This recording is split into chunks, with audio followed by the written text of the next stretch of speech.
ठाणे शहर हे सांस्कृतिक शहर म्हणून ओळखलं जातं आणि त्यातच मध्यभागी असणारे ठाण्यातील राम गणेश गडकरी रंगायतन.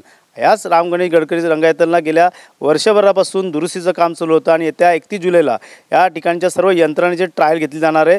15 ऑगस्ट पूर्वी या 15 ऑगस्ट रोजी या ठाण्यातील गडकरी रंगायतन येथे नाटकाची तिसरी घंटा वाजणार आहे. आपण सध्या ठाण्यातील राम गणेश गडकरी रंगायतन या ठिकाणी आहोत आणि याच ठिकाणी पाहू शकतो या ठिकाणची आसन क्षमता जी होती 1017 ती आता आसन क्षमता जी आहे ते कुठंतरी कमी करण्यात आलेली आहे. सुस्थितीत अशा प्रकारचे या ठिकाणी खुर्च्या बसवण्यात आलेल्या आहेत. पाहायला गेलं तर 50 ते 60 खुर्च्या आता कुठंतरी कमी होणार आहे. मात्र या ठिकाणचं पूर्णतः फर्निचर असेल या लाईटिंग असेल त्याचबरोबर साऊंड स्पीकर अशा वेगवेगळ्या यंत्रणा ज्या आहेत ते या ठिकाणी नव्याने बसवण्यात आलेल्या आहेत. राम गणेश गडकरी रंगायतन हे गेली 45 वर्षापासून ठाण्यामध्ये या ठिकाणी अनेक रसिक प्रेमिक असेल प्रेक्षक असतील नाटक कलाकार असतील अनेक सभा या ठिकाणी होताना आपल्याला पाहायला मिळत होतं. मात्र 1980मध्ये बांधण्यात आलेलं हे राम गणेश गडकरी रंगायतन हे पुन्हा आता नव्याने या ठिकाणी आता सुरू होणार आहे. पाहायला गेलं तर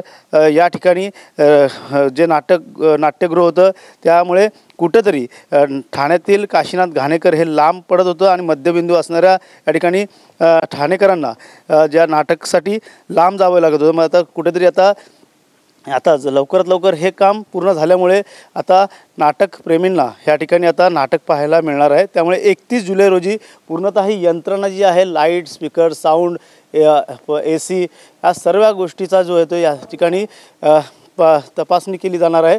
कशा प्रकारची यंत्रणा पूर्णतः कार्यान्वित झालेली हे देखील पाहणार आहे. त्यामुळे ठाणे महानगरपालिकेच्या वतीने पूर्णतः या नाटकगृहाला कोट्यवधी रुपये या ठिकाणी खर्च करून सुस्थितीत अशा प्रकारचं नाट्यगृह या ठिकाणी बांधण्यात आलेलं आहे. त्यामुळे पूर्णतः फर्निचर खुर्च्या असं लाईट स्पीकर साऊंड अशा सर्वच गोष्टी जे आहेत ते नव्याने करण्यात आलेल्या पाहू शकतो. जो स्टेज आहे मंच आहे त्या मंचावरती देखील पूर्णतः हा जो लाकडी जो मंच करण्यात आलेला आहे. त्यामुळे सर्वत्र लाईटिंग असेल इतरत्र गोष्टी असेल सर्व नव्याने करण्यात आल्या. तसेच ज्येष्ठ नागरिकांना त्रास होण्यासाठी लिफ्टची देखील सोय करण्यात आलेली आहे. त्यामुळे नक्कीच आता या नव्याने बांधण्यात आलेल्या या सुस्थितीत आता हे नाटकगृह जे आहे ते आतनं पूर्णतः काम जे आहे ते पूर्ण झालेलं आहे आणि बाहेरचं देखील काम रंगवत पूर्णतः इमारत सुसज्ज करण्यात आलेली आहे. त्यामुळे या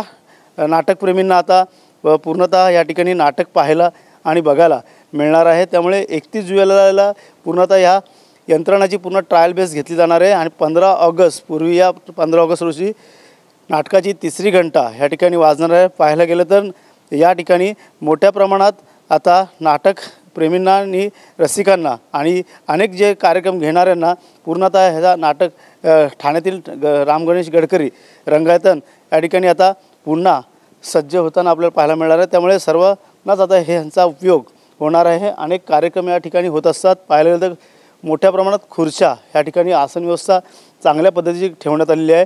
VIP असेल मागची रांग असेल वरचा हॉल असेल अशा सर्वच गोष्टी या ठिकाणी सुसज्ज करण्यात आल्या. त्यामुळे आता सर्वांना प्रतीक्षा लागली की लवकरात लवकर कधी आता नाटक बघायला ठाण्यातील राम गणेश गडकरीमध्ये यावं ह्याची सर्वांना उत्सुकता लागली आहे. त्यामुळे येणाऱ्या काळात आता ठाणे महानगरपालिकेच्या वतीने कोट्यवधी रुपये खर्च करून ह्या राम गणेश गडकरी रंगायतनला आता एक नवीन उभारणी मिळालेली आहे. त्यामुळे येणाऱ्या काळात आता पुन्हा नाटक लोकांना प्रेक्षकांना पाहायला या ठिकाणी मिळणार आहे. कॅमेरा अथर्वसह गणेश सोरा TV9 मराठी ठाणे.